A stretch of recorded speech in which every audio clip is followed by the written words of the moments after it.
दफ़ा का ज़िक्र है कि एक बहुत प्यारा और ख़ूबसूरत सा बाग था।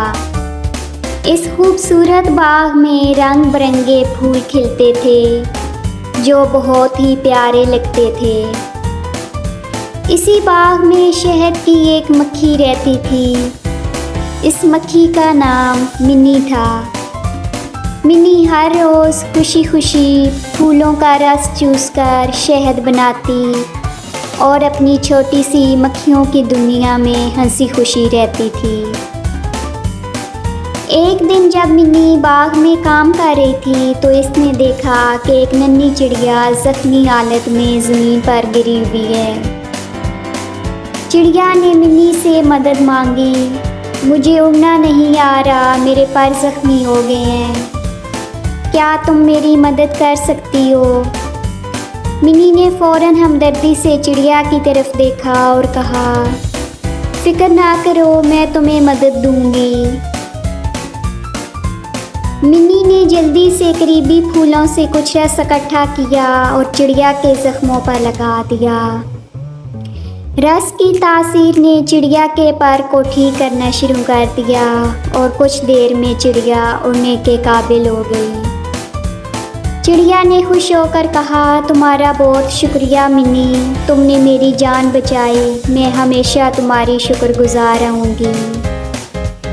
मिनी बोली, कोई बात नहीं, एक दूसरे के काम आना चाहिए, मुझे तुम्हारी मदद करके खुशी हुई।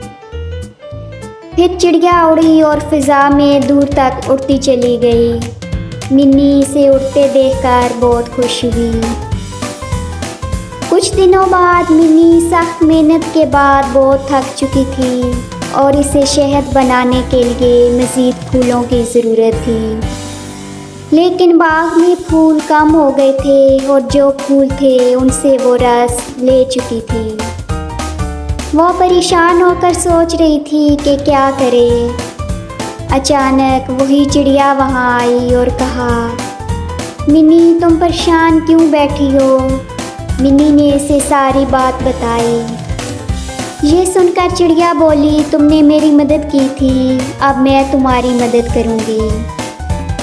चिड़िया ने आसमान से एक खूबसूरत झील के किनारे बड़े बड़े फूलों का बाग देखा था।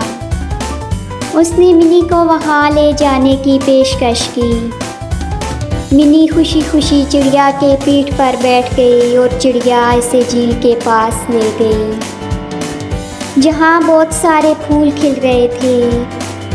मिनी ने वहाँ से बहुत सारा रस इकट्ठा किया और खुश होकर अपने छत्ते में वापस आ गई। अब इसके पास शहद बनाने के लिए बहुत सारा रस इकट्ठा हो चुका था। इस दिन के बाद मिनी ने सीखा कि दूसरों की मदद करने से हमेशा अच्छाई वापस मिलती है और नेकी कभी ज़ाया नहीं जाती। एक दिन हमें इसका इनाम ज़रूर मिलता है। और इस तरह चिड़िया और मिनी आपस में गहरी दोस्त बन गईं। ऐसी दोस्त जो ज़रूरत के बाद एक दूसरे के काम आ सकें।